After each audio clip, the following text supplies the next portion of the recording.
में खड़े हो गए। आइए अपने लबों को खोलना शुरू कीजिए।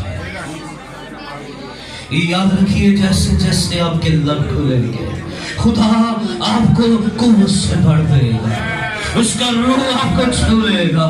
कमजोर कमजोर नहीं रहेंगे, बीमार बीमार नहीं रहेंगे, जखड़े उसके कलाम की खुदरत से आजाद होने वाले हैं। बहाली का काम होने वाला है, रहाई का काम होने वाला है। उसका कलाम हमारी सोचों पर, हमारे जहन पर, हमारे ख्यालों पर बड़े जोर से गालिब आने वाला है। खुदा बाप हमसे बोल कि ये खुदा बाप हमसे बोल कलाम कर, कि ये खुदावन बोल कलाम कर। हम तेरे कलाम को, तेरी आवाज को सुनने के लिए आए हैं। हमसे बोल खुदा, हम तेरे मुंह की बातों पर ध्यान लगाते हैं, तेरी तरफ रुख करते हैं, जो तेरा कलाम पर छाया जाए हमारे लिए उसी खुदा से बरकत यीशु के नाम से आमीन आमीन आमीन आमीन। आइए अपनी हिदायत और रहनुमाई के लिए बाप बेटा उसके नाम में हम किताब मुकद्दस को खोलेंगे। और आज हम क़ज़ात की किताब उसके 16वें बाब और उसकी 5वीं आयात मुकस्सा से मिलकर बुलंद आवाज के साथ, जोरदार आवाज के साथ खुदा के कलाम की तिलावत करेंगे। क़ज़ात उसके 16वें बाब और 5वीं आयत, क़ज़ात की किताब। आइए जोरदार आवाज में मेरे साथ मिलकर पढ़िएगा।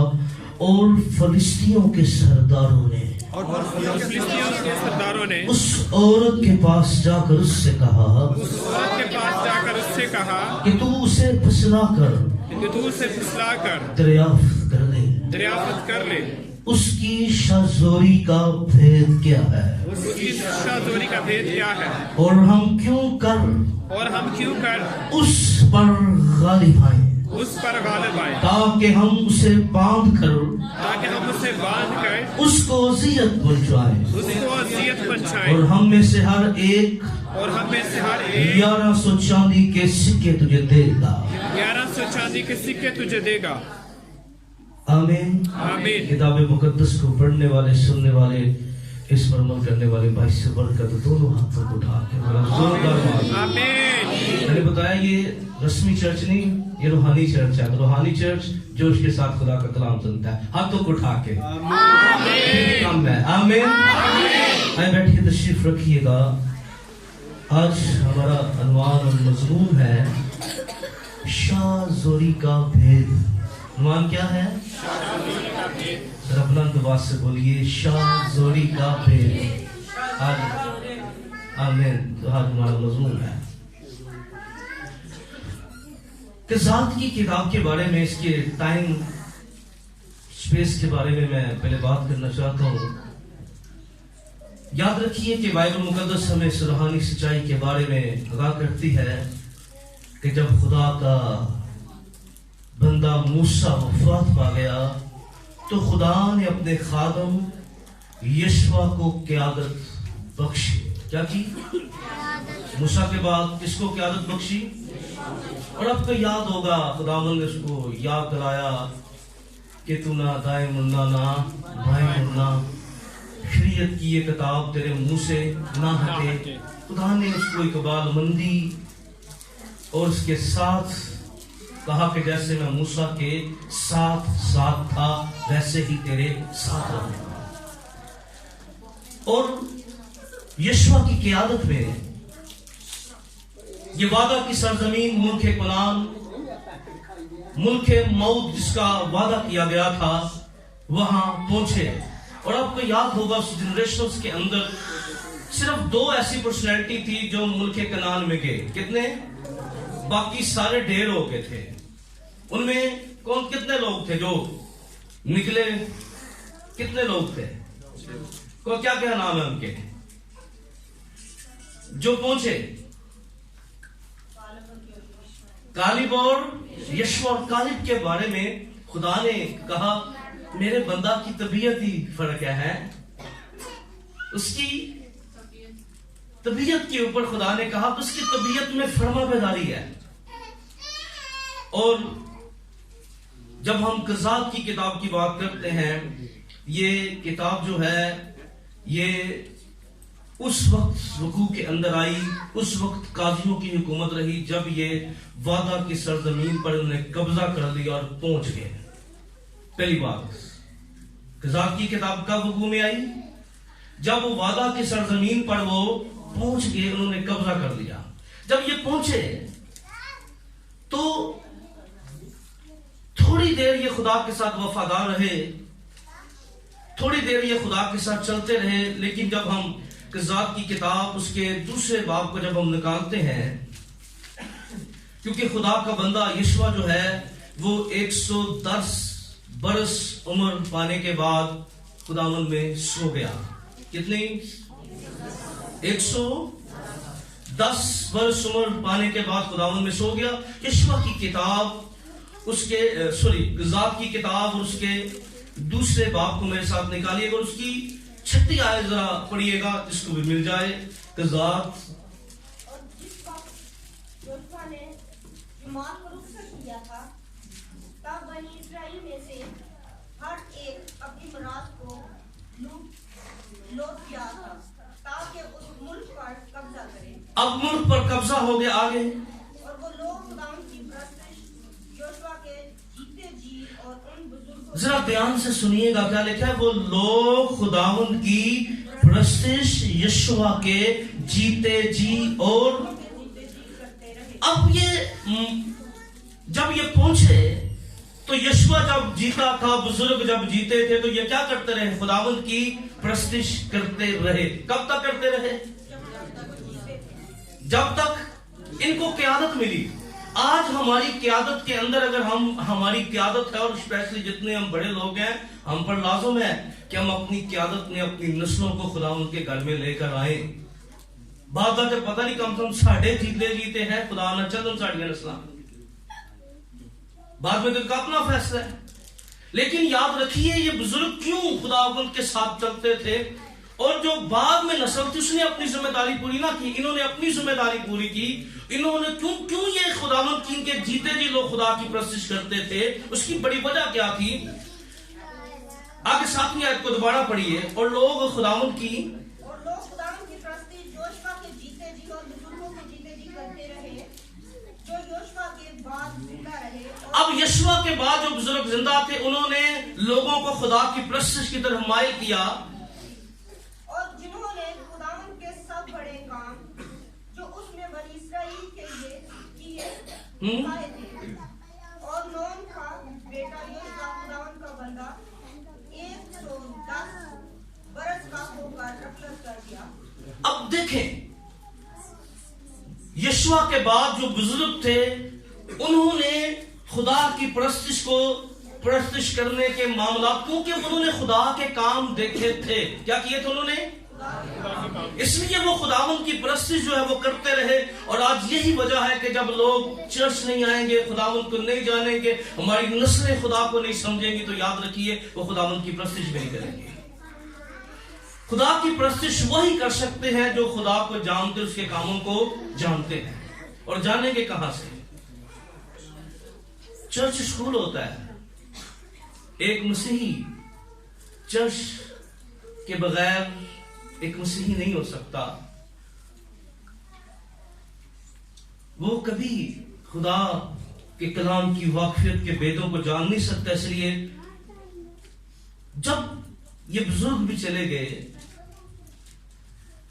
यशवा भी पहले खुदावंद में सो गया, उसके बाद ये कौम जो है ये बरगश्तगी का शिकार हो गई। क्या हो गई कौम? मैंने कहा जुबान इस्तेमाल नहीं करनी, हाथ।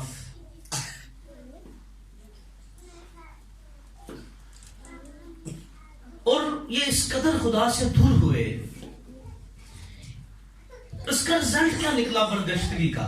आज अपनी कौम को देखिए और आज इस रोशनी के अंदर हम अपने आप को रखें और उसके बाद यहां पर दोनों का मुवाजना करने की जरूरत है। आज के हालात हाजरा के अंदर और उस वक्त के जो जमाना माजी के अंदर ये सब कुछ हो रहा था, जरा इसका तजजिया होना लाजम है, जरूरी है। और ये हमारे लिए लम्हा फिक्रिया है कि आज के दौर में और उस दौर के अंदर जहां जहां बरगश्तगी होती थी, फलिस्ती क्या करते, इनकी तैयार फसलें तबाह कर देते। फलिस्ती क्या करते, इनकी बेटियां उठाकर ले जाते। फलिस्ती क्या करते, इन पर जुल्म करते, ये फसल पकने के इंतजार करते और वो हादसा बन जाता। इनके बच्चों पर जुल्म सितम किया जाता। आज क्या हमारे साथ ये सब नहीं हो रहा? इसकी सबसे बड़ी वजह क्या है? क्योंकि हम खुदा से, जब ये कौम खुदा से वफादार नहीं होगी, आइन पर नहीं चलेगी, इन पर जुल्म होता रहेगा। कोई इनको छुड़ाने वाला नहीं है। और याद रखिए, जब छुड़ाने वाला आता है तो फिर वो, आपको पता ही है, पिछले दिनों एक वाकया हुआ, जब छुड़ाने वाला किसी को छुड़ाता है तो वो मौत की कोठरी से निकाल कर भी फिजाओं में बिठाकर कहीं पहुंचा भी देता है। वो कुदरत वाला खुदा है। जहां जहां कौम जाती है, याद रखिए, खुदा के अंदर लैदो ना किसी की जरूरत नहीं है, ना मुस्लिमों को, ना खुदा की कौम को छेड़ सके, पर असी खुद को दिखाने।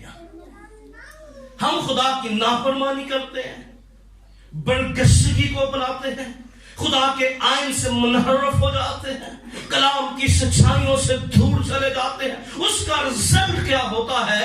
और याद रखिए, बाइबल मुकद्दस में तो बड़े रिजल्ट हैं। जहां जहां कौम गई, खुदा ने बड़े बड़े बातें की और आज वो सारी बातें मुआशरे के अंदर हमारे घरों में पूरी होती नजर आ रही हैं, जिसकी सबसे बड़ी वजह बरगश्तगी है, खुदा से दूरी है। आज जहां जहां खुदा के लोगों ने नाफरमानियां की, फिर अपने औलाद के हाथों जुल्म भी बर्दाश्त करते रहे। बड़ी बड़ी लंबी डिटेल्स हैं खुदा के कलाम में। इसलिए आज हम पर लाजुम है कि हम बरगश्तगी से किनारा करें। और कज़ाब की किताब, काजियों का जो मेथड था, ये उस वक्त मंजरे आम पर आया जब मूसा के को हिदायत मिली कि 70 आदमियों को चुनाव कर, वो क्या करें। और फिर मूसा जो था, बड़े फैसले मूसा ने उठाया करता था, और छोटे छोटे जो फैसले थे वो नीचे लोग जो थे उनको निपटाते थे। फिर यही जस्टिस का रूल जो है, कानून का जो तरीकाकार है, मूसा यशवा के बाद जो है वो मुतारफ करवाया गया, और ये चलता रहा सिलसिला ब सिलसिला जो है ये कौम के अंदर चलता रहा और इसने अपनी जगह को कायम रखा। जब हम अब बात करते हैं, जब हमने मरकजी आयात को पढ़ा, यहां पर जिस काजी की बात हो रही है, ये काजी जो है, इसका नाम समसून है। क्या है इसका नाम? क्या है? समसून। और ये वो काजी था, समसून काजी जो है, ये मां के पेट में पड़ने से पहले खुदा का नजीर चुना गया। क्या हुआ? मां के पेट में पड़ने से पहले खुदा ने कहा, ये मेरा ममसू होगा, मेरा नजीर होगा। आप कज़ाब की किताब और उसके हम 13वें बाब को, आप जरा बाइबल को खोले, मैं आपकी मदद करता हूं ताकि हम मिलकर खुदा के कलाम में से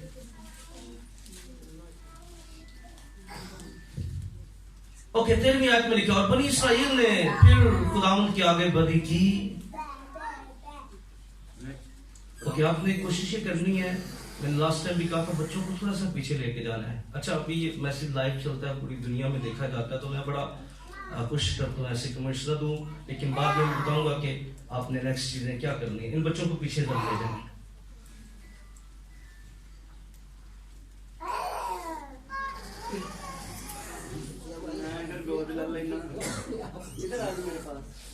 तेरहवें बाब की पहली आयत जल्दी से। बनी इस्राएल ने फिर खुदावंद के आगे बदी की। अब बाइबल पर ध्यान दीजिए। और खुदावंद ने उनको 40 बरस तक फिलिस्तीनियों के हाथ में कर रखा। क्या किया? क्या किया उन्होंने? और मेरे ध्यान करो, जिनके पास बाइबल है जरा खोले। 13वें बाब में क्या लिखा? बनी इस्राएल ने फिर खुदावंद के आगे और खुदावंद ने उनको 40 बरस तक फिलिस्तियों के हाथ में कर रखा। क्या किया? 40। क्यों उन्होंने फिलिस्तियों के खुदा ने उनके हाथ में कर दिया? उन्होंने क्या की थी?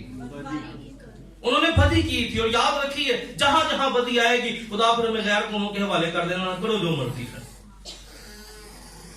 ये बाइबल की सच्चाई है। दुख उठाएंगे हम। और क्या हुआ जब 40 वर्ष गुजर गए और फिर दानियों के घर में सरा का एक शख्स था जिसका नाम मनोहा था, उसकी बीवी बांझ थी। क्या थी? सो उसके कोई बच्चा ना हुआ। तीसरी आयत पढ़ रहा हूं। और खुदावंद के फरिश्ता ने उस औरत को दिखाई देकर उसे कहा, देख तू बांझ है और तेरे बच्चा नहीं होता, पर तू हमला होगी और तेरे बेटा होगा। सो खबरदार, नए या नशा की चीज ना पीना और ना कोई नापाक चीज खाना, क्योंकि देख तू हमला होगी और तेरे बेटा होगा। उसके सर पर कभी उसरा ना फिरे, इसलिए वो लड़का पेट ही से खुदा का नजीर होगा। वो इस्राएलियों को फिलिस्तियों के हाथ से रिहाई देना शुरू करेगा। अब कलाम में क्या लिखा है कि मनोहा की बीवी क्या थी? बांझ थी। और बाइबल मुकद्दस बहुत सी बांझों का जिक्र करती है। बहुत सी औरतें बांझ थी, पर याद रखिए खुदा को पता है कौन बांझ है। याद रखिए खुदा को पता था सारा बांझ है।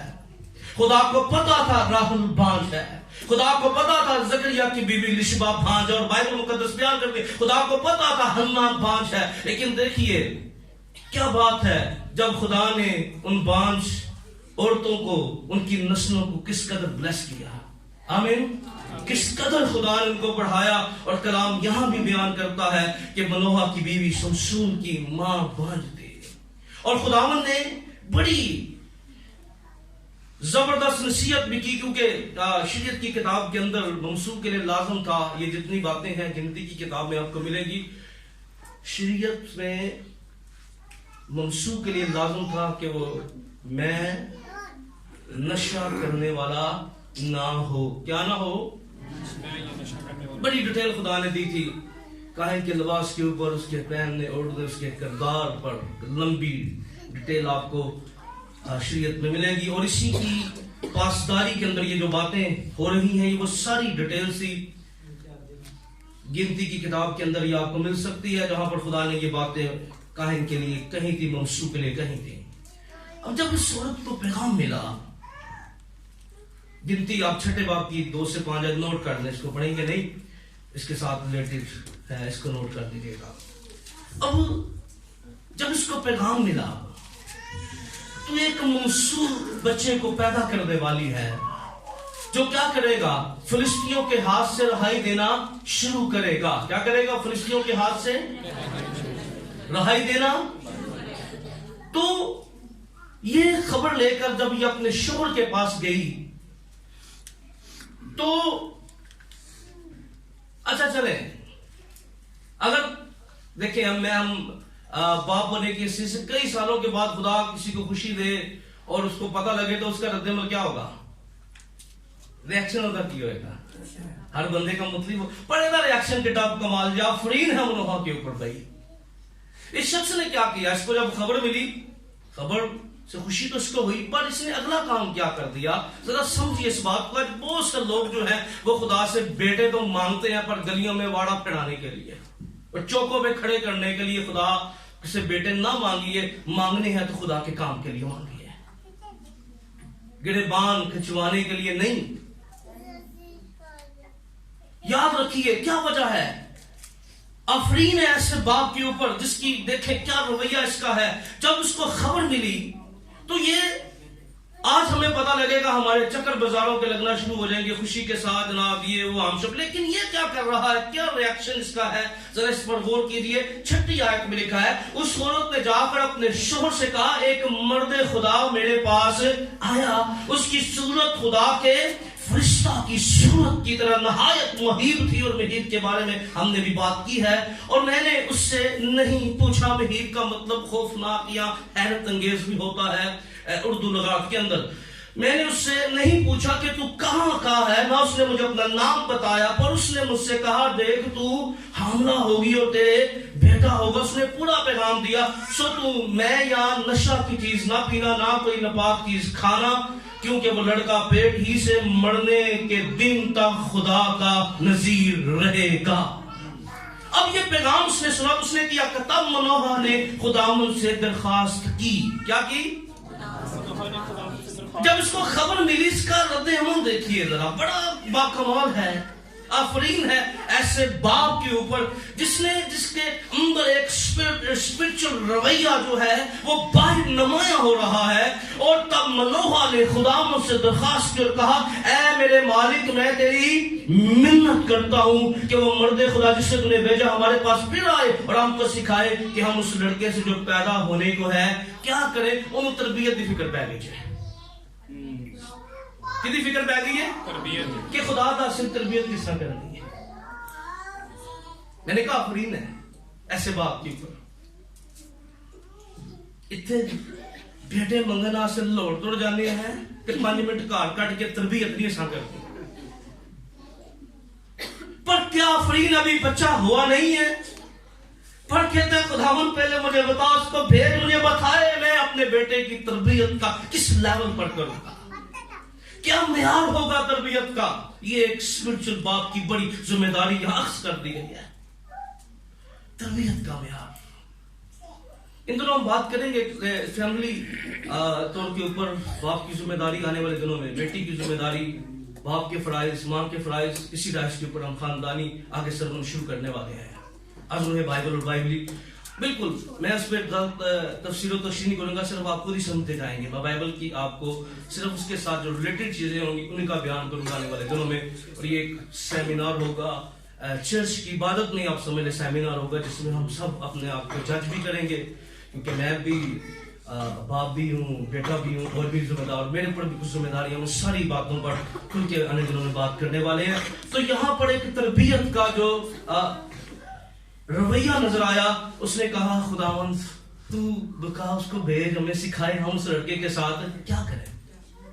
आज सिर्फ खुदा से चीजें ही नहीं मांगनी बल्कि चीजों का इस्तेमाल करना भी मांगे। आमीन। चाहे वो रुपए पैसे की सूरत में हम खुदा से बरकतें मांगते हैं पर हमें इस्तेमाल करनी नहीं आती। इस्तेमाल करना बड़ी, और हमारी जिंदगी के सबसे बड़े फेलियर यही है कि चीजों का गलत इस्तेमाल आपकी जिंदगी के अंदर बहुत सी प्रॉब्लम्स क्रिएट करता है। किसी चीज का भी गलत इस्तेमाल और किसी चीज का दुरुस्त इस्तेमाल आपकी जिंदगी को बेहतर बनाता है। क्या करता है? किसी चीज की दुरुस्त इस्तेमाल आपकी जिंदगी को क्या बनाता है? बेहतर बनाता है। इसलिए हमें अपनी जिंदगी के अंदर इस बात को अपनाना है। अब जब खुदा ने समसून की तरबियत इस लेवल के ऊपर हुई, नोहा का हमें रवैया नजर आता है, लेकिन इस मर्द खुदा के अंदर एक प्रॉब्लम क्रिएट हो गई। ये इश्क का शिकार हो गया। और ये बात इसीलिए खुदा के कलाम में लिखी गई है, जो खुदा के लोग हैं वो इन आदात से बचे, वो ऐसे रवैयों से बचे। और खुदा ने इसको बड़ी कुव्वत दी, इसको बड़ा शफजोर बनाया। और आप बड़ा, खुदा ने बड़ा काम इसके वसीला से खुदा ने की। आप नोट कीजिएगा, मैं आपको लिखवा देता हूं, रेफरेंस के साथ लिखवाता हूं। बड़ा काम खुदा ने इसकी जिंदगी में क्या किए, खुदा ने बड़ा तरीके से किस तरह इसको ब्लेस किया। पहला लिखिएगा काम, पहला लिख लीजिएगा, पहला पॉइंट लिखिएगा, खुदा ने इससे जवान, इसके हाथों से जवान शेर को मरवाया। पहला काम क्या हुआ? इसके हाथों से क्या किया? कज़ाब की किताब 14 बाब की 5 से 6 आयत जो नोट कर रहे हैं, कज़ाब 14 5 से 6 जो नोट कर रहे हैं, जवान शेर इसके हाथों से खुदा ने मरवाया। और खुदा ने इसे इस कदर कुव्वत दी। खुदा का कलाम बयान करता है, जब ये जा रहा तो एक जवान शेर जो है रास्ते में आके गर्जने लगा। तो इसने क्या किया? जिस तरह बकरी के बच्चे को चीरते फाड़ते हैं, इसी तरह शख्स के बाजुओं ने क्या किया? जवान शेर को चीर फाड़ा। कज़ाब 14 5 से 6 आयत के अंदर। दूसरा, खुदा ने इसके वसीला से जो काम लिया, इसने 30 फलिस्तियों को मारा। क्या किया? क़ज़ात की किताब 14वें बाब की 19 आयत के अंदर, क़ज़ात 14:19 के अंदर। और उन्होंने ना सिर्फ उसने मारा बल्कि उनके कपड़े लिए और फिलिस्तीनियों के पास जाकर पहेलियां करने लगा, इस पहेली का मतलब बताओ। क़ज़ात की किताब के अंदर 14वें बाब की 19 आयत के अंदर आपको ये मिल सकता है। फिर इसने 330वां इसने जो काम किया वो था 300 लुमड़ियों को पकड़ा। कितनी? 300। और लुमड़ी को पकड़ना भी बड़ी कमाल बात होती है, बड़ी तेज और कहते हैं बड़ी चालाक लुमड़ी। इसने कितनी लुमड़ियों को पकड़ा? 300। और उनकी दुमों के साथ मशले बांधकर फिलिस्तीनियों के खेतों में क्या कर दिया? दाखिल कर दिया। उनकी फसलें इसने तबाह कर दी, फसलों को आग लग गई। क़ज़ात की किताब 15 बाब की 4 से 5 आयत के अंदर ये काम खुदा ने इसके वसीला से किया। चौथा काम खुदा ने उसके वसीला से किया वो था फिलिस्तीनियों की इसने बड़ी खूब रेजी से मारा। इसने बड़े जालिमाना तरीके से उसको मारा, क्योंकि खुदा ने इसको कुव्वत दी, खुदा ने इसको बहुत सी ब्लेसिंग से एक जबरदस्त कुव्वत से इसको नवाजा। क़ज़ात की किताब 15वें बाब की 8 आयत के अंदर, क़ज़ात 15:8 के अंदर चौथा काम। और पांचवा काम, इसको खुदा ने इस कदर कुव्वत दी कि इसने रस्सियों को तोड़ फेंका। क्या किया इसने? रस्सियों को तोड़ फेंका। अब इसकी जिंदगी के अंदर जो बड़ा काम हुए वो मैं आपको लिखवा रहा हूं, क्योंकि आप बाइबल में इसको पढ़ेंगे तो और अच्छे तरीके से इसको अंडरस्टैंड करेंगे। मैंने सिर्फ सीखने सिखाने के अमल को शान बनाने के लिए इनको लगा कर दिया है कि बड़ा काम जिसकी जिंदगी के अंदर हुए। रस्सियों को तोड़ फेंका। क़ज़ात की किताब 15वें बाब की 13 से 14 आयत। और फिर एक खुदा ने और इससे बड़ा काम लिया, एक और बड़ा काम लिया। सोचो, एक पास 1000 बंदा होए, एक पास एक बंदा होए, क्या कह रहे हो? एक पास 1000 बंदा और एक पास से एक बंदा, एक तरफ और एक तरफ एक हो, और वो जो हो सारे जंगी मर्द हों, और एक शख्स जिसके हाथ में एक गधे का जबड़ा हो। 1000 फरिश्ती और एक अकेला सुनसून। इस कदर खुदा ने इसको शाजोर बनाया, इसीलिए वो दलैला के पास गए कि उसकी शाजोरी का भेद मालूम करें। अब खुदा ने एक गधे के जबड़े से यहां 2 काम खुदा ने किए। क्या किए? 2 काम हुए इसी रेफरेंस के अंदर। एक तो गधे के जबड़े से 1000 को मारा गया। क्या किया गया? और दूसरा काम यह हुआ, जब 1000 बंदे के साथ लड़ने के बाद बंदे की हालत क्या होगी जरा सोचे। लड़ना जान का काम है। इसको इतनी प्यास लगी। आप क़ज़ात की किताब 15वें बाब की 18 से 19 आयत नोट कर लें। मैंने छठी बात बताई है इसकी जिंदगी में जो खुदा ने की थी। इसने क़ज़ात 15, 18 से 19 आयत के अंदर गधे के जबड़े से जब उसने 1000 लोगों को मारा तो इसको इस कदर प्यास लगी और ये खुदा से कहने लगा कि खुदावंद मैं प्यास के साथ मर जाऊंगा। दरख्वास्त खुदा से करने लगा, और क्या तू मुझे फिलिस्तीनियों के हाथ में कर देगा? और खुदा ने उसको वहां से पानी पिलाया। याद रखिए, जो पानी पीने के काबिल नहीं था, जो मुमकिन नहीं था, और खुदा ने इसकी जिंदगी में ये भी मौजा कर दिया, वो पानी जो था वो हर तरह की गलाजत से पाक हो गया।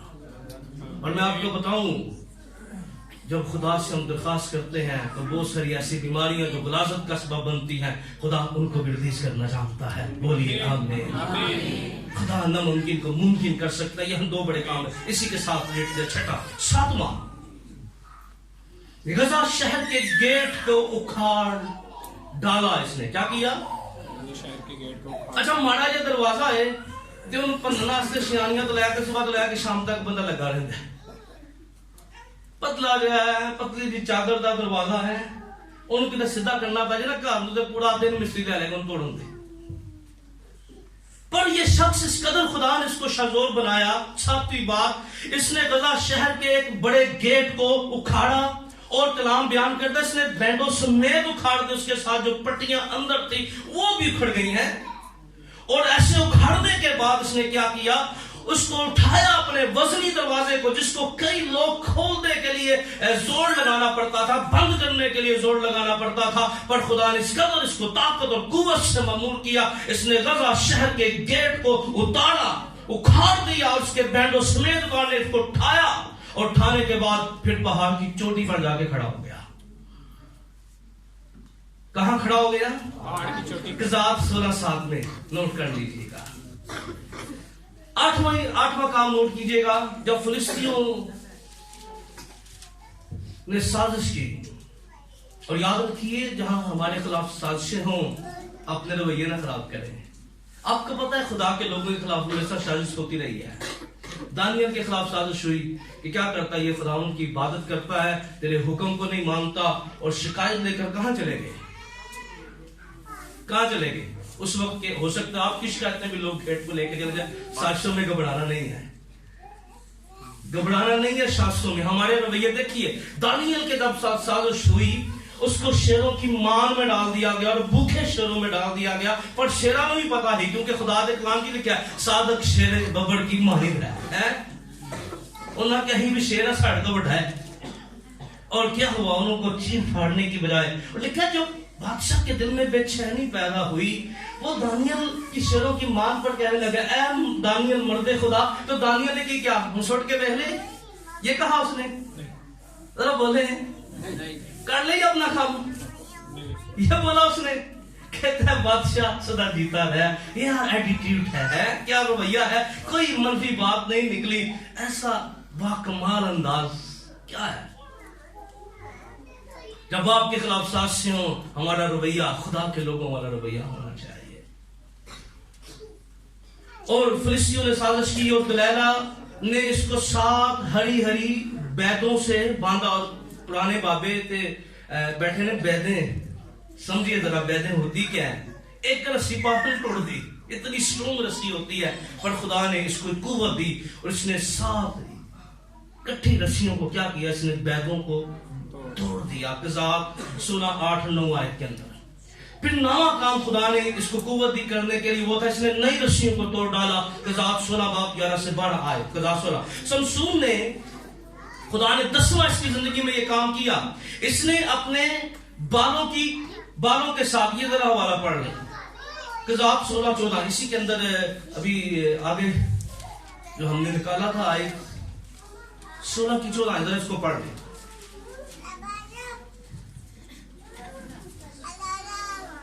तब उसने खूंटे से उसे कसकर बांध दिया और उसे कहा, ऐ शमसून, फलस्ती तुझ पर चढ़ आए। तब वो नींद से जाग उठा और बलि के खूंटे को ताने के साथ उखाड़ डाला। अब बालों के अंदर देखे खुदा ने कितनी स्ट्रॉन्ग, इसके बाल बांध दिए गए। और जब उसने सर हिलाया तो जिसके साथ वो बांधा गया था बलियों थले आ गई है। इस कदर खुदा ने इसको जोरदार बनाया। फिर 11वां काम खुदा ने इसकी जिंदगी में क्या किया? खुदा ने इसको दोबारा ताकत दी। आमीन। क्या किया खुदा ने? दोबारा इसको ताकत दी। खुदा ने इसने दुआ की कि खुदा ने फिर इसके बाद खुदा ने बढ़ाए और खुदा ने फिर इसको ताकत दी। और 12वां काम क्या हुआ? जब खुदा ने इसको ताकत दी, और हमने इस बात को खुदा के कलाम में से जाना था कि यहोवा की इमानत कोई मबूद नहीं है। मैंने इसमें बताया था कि लोग जब भी कोई फतह पाते थे तो अपने सारा क्रेडिट किसको देते थे? अपने देवता को देते थे। क्या करते थे? लेकिन हम पर अफसोस है, हम सब कुछ खुदा से लेते हैं पर क्रेडिट अपने आप पे देते हैं। ये हमारा नहीं है। असी कभी नहीं क्या, हमें आज कहने की जरूरत है, लोगों को बताने की जरूरत है, मैंने खुदा ने देता है। बताएं लोगों को खुदा ने किया। हम कई दफा अपनी जिंदगी के अंदर उस क्रेडिट जो है वो अपनी स्ट्रगल, अपनी मेहनत को देते हैं, पर हमें इससे बाज आना है। अब देखें ये कितना शाजोर था। 12 काम इसकी जिंदगी के अंदर जो खुदा ने किया, हमने इसकी तफसील से इसको लिखा भी है, समझा भी है और पढ़ा भी है। तो जब इस कदर ये जोरदार शख्स था, कोई साजिश इसके खिलाफ न चली, कोई इसको हजारों फिलिस्तीनियों की फौजें जो है उसके सामने खड़ी ना हो सकी, रस्सियां काम ना आई। हो सकता है आपकी जिंदगी में भी आपने बहुत दफा शैतान ने आपके लिए बड़ी चीजें रखी हो, आप उसमें निकल जाते हो। तो अब शैतान ने ताकत से लड़ने, क्योंकि याद रखिए खुदा के रूह जो हमारे अंदर, इससे तो ना बदलूहें लड़ सकती है, ना कोई भी नहीं लड़ सकता, क्योंकि खुदा का रूह जोरदार है। कलाम में क्या लिखा है? जो जोर और ताकत से नहीं होता वो खुदा के रूह से हो जाता है।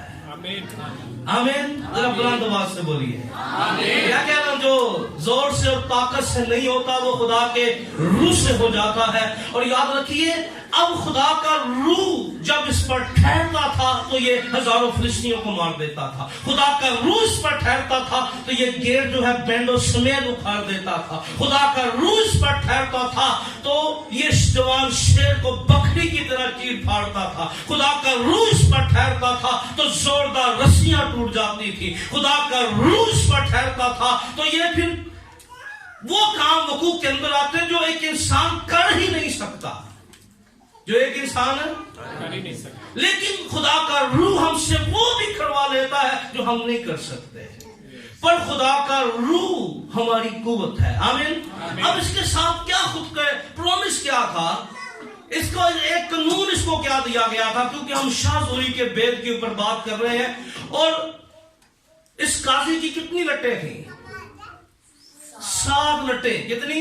7। क्योंकि खुदा के कलाम में क्या इसके बारे में कहा कि इस तरह बाग एदन में खुदा ने क्या कहा था, तुम बाग के तमाम दरख्तों का फल खा सकते हो पर बाग के बीच का दरख्त का फल ना खाना। ये कानून था, ये हुक्म था। और इसके लिए क्या हुक्म था कि तेरे सर पर कभी उस तरह ना फिरे। क्या हुक्म था? सर पर कभी इस तरह। अब ये खुदा का हुक्म था। क्या था? अब इसकी अब ये जोरदार था, शाहजोर था। तो कब तक शाहजोर रहा? जब तक इसने खुदा के हुक्म की क्या की? फरमाबरदारी। बालों के अंदर ताकत नहीं थी, ताकत तो उस रूह के अंदर थी जो शमशून पर ठहरता था।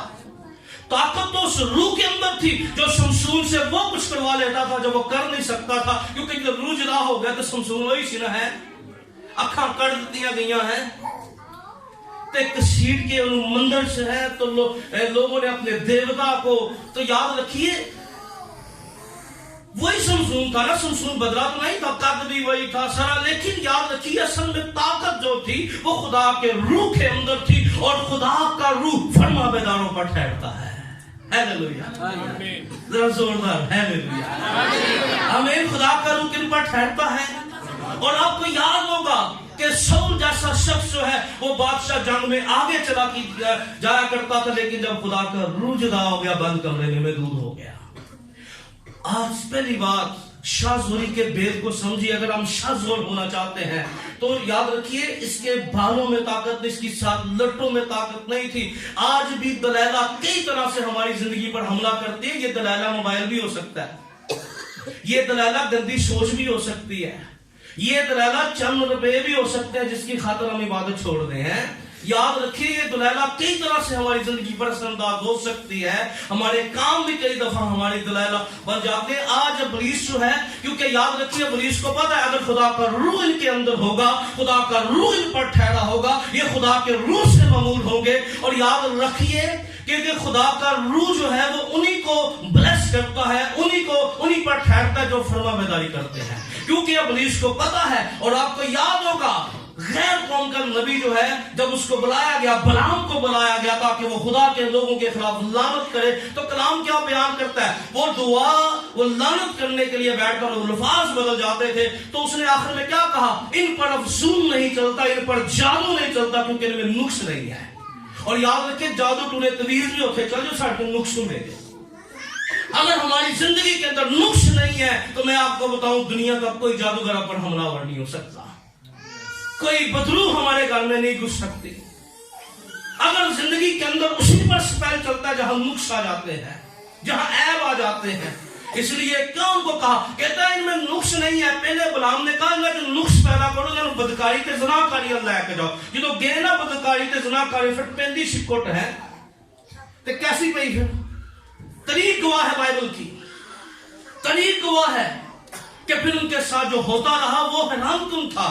लेकिन खुदा ने होने दिया उनके साथ, क्योंकि वो बरगश्तगी, जनाकारी, बदकारी और रामकारी की तरफ गामजन हो गए थे। इसलिए इस बात को जानिए और समझिए कि आज हमें अपनी शाहजोरी का भेद पता होना चाहिए।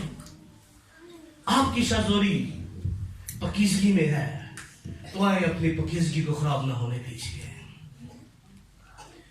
अब इसको पता है आप दवाइयां मजहबों पर रहेंगे तो आप शाहजोर रहेंगे, आप बाइबल पढ़ते रहेंगे। आप देखें देखिए इस बात को, इब्लीस सबसे पहली बात हमें कमजोर करता है, हमारी कुव्वत से हमें दूर करता है, और जब कुव्वत हम कमजोर हो जाते हैं फिर हम पर वो हमला करता है। उसको पता है अगर खुदा का रूह हम पर ठहरा होगा तो उसका कोई वार हमारे खिलाफ चल नहीं सकता, उसका कोई हड़बा हमारे खिलाफ नहीं चल सकता। तो पहला वो काम क्या करेगा, हमें नाफरमान करके खुदा से दूर करेगा। क्या करेगा,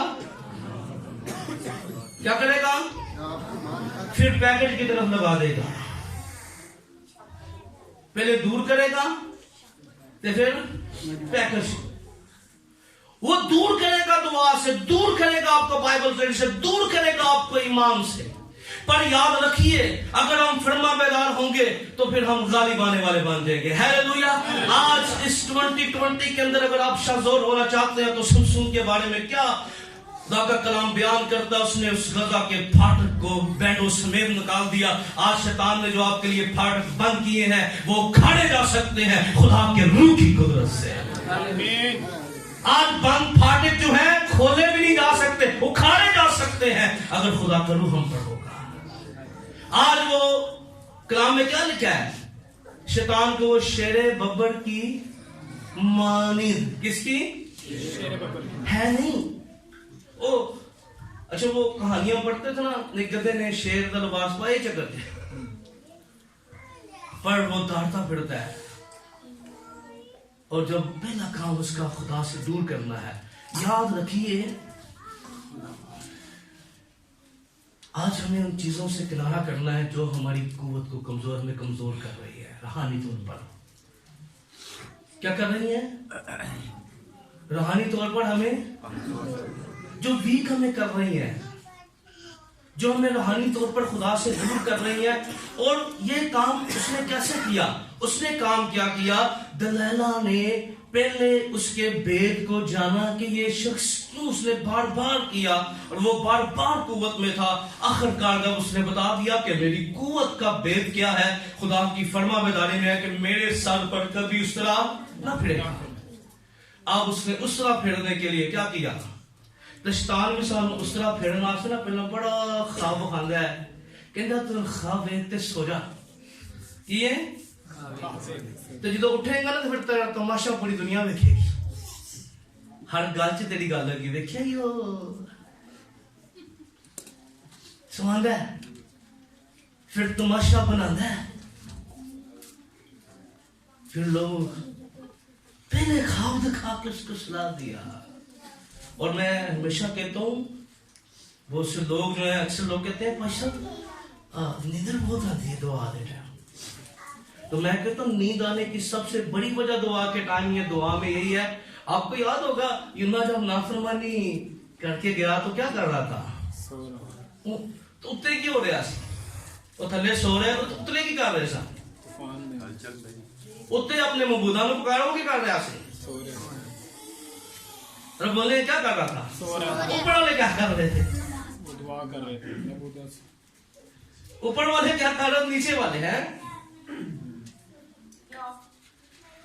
अंडरस्टैंड कीजिए, जब हम खुदा से नाफरमान होते हैं ना तो सबसे पहला काम पता क्या होता है, चर्च के टाइम लड़ाई हमारी ऊपर आती है। इन पक्की गल लिख दो, पहला काम, पहला स्टेप जी, एक पासे बादल लगे, एक पासे बिस्तरा फट गया। ये मैं संयम को बता रहा हूं, शैतान नहीं चाहता कि हम उठे और हम गौर करें। याद रखिए खुदा के कलाम में लिखा आखिर में खुमार आने वाला है, लोग उंगने लगेंगे और लोग जो है वो नींद की तरफ जा रहे हैं, इसीलिए दवाइयां मजहब में पूछ गए हैं, लोग नाफरमानी की तरफ। याद रखिए इब्लीस हमें खुदा का नाफरमान करके खुदा के गजब के अंदर लेके जाना चाहता है। उसने पहले आदम हवा को नाफरमान किया, आज हमें क्या करना है, अपनी शाज़ोरी के भेद को समझना, उस पर कायम रहना है। आमीन। चंद बातें, आज वो कई रस्सियों से हमें जकड़ना चाहता है, आइए इस साल के अंदर अपनी शाज़ोरी में कायम रहिए। आमीन। अपनी बाइबल स्टडी को और बेहतर कीजिए, ये हमारी शाजुरी का भेद है। आमीन। ना छोड़िए, कमजोर हो जाएंगे। आप बाइबल पढ़ेंगे, अगर आप गलत भी चल रहे हैं, कहीं गलत बात भी आएगी, आप कहेंगे यार आज नहीं पढ़ेंगे तो वो बात आपके अंदर पैदा होगी। दुआओं में आइए, अपने शख्सी मजहबों पर बैठिए, खुदा के हुजूर में वक्त गुजारिए और आप देखिएगे कि खुदा का रूह आप उन बातों पर गलबा दे देगा जो हमें हरा देती हैं। आमीन। आए अपने कदमों पे खड़े हो जाइएगा और अपने हाथों को उठाइएगा और आज उस दलाला को अपनी जिंदगी से निकालिएगा जो हमारी जिंदगी के अंदर हमें वीक कर रही है। आपको पता है, आप अपनी जिंदगी के बारे में बेहतर तौर पर जानते हैं वो कौन सी ऐसी बात है जो आपको कमजोर कर रही है। कौन सी ऐसी बात है? मेरी बहनों दुआ कीजिए, अपने लिए कुव्वत मांगिए, उस दलाला को झटकी अपने अंदर से बाहर निकालिए। आओ, हमें फतह पाना है, हमें जोर को हासिल करना, हमें कुव्वत को हासिल करना, हमें ईमान में पढ़ना है, अपने ईमान का दफा करना है, हमें रूह में सलावट होना है, हमें आसमानी आग से मामूर होना है। आए दुआ कीजिए, कुव्वत मांगिए। रबा रशंदा रबा खरा व संदे ओ रबा रशखा रबा बाबा संदा रबा खरा रबा। आइए गैर ज़बानों में दुआ कीजिए, आइए गैर ज़बानों में, आइए पंजाबी में दुआ कीजिए। मैं चाहता हूँ चंद हमारे ये चर्च जो है खुदा के जलाल से मुनव्वर हो जाए। आपकी दुआओं से खुदा का जलाल ठहरेगा और बरकत की तरफ और रूहानियत की तरफ और ईमान की तरफ एक और कदम आप चले जाए। वासे वासे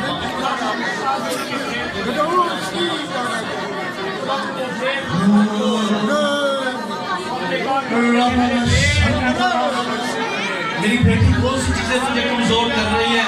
इब्लीस तुझे रूहानी तौर पर वीक करना चाहता है,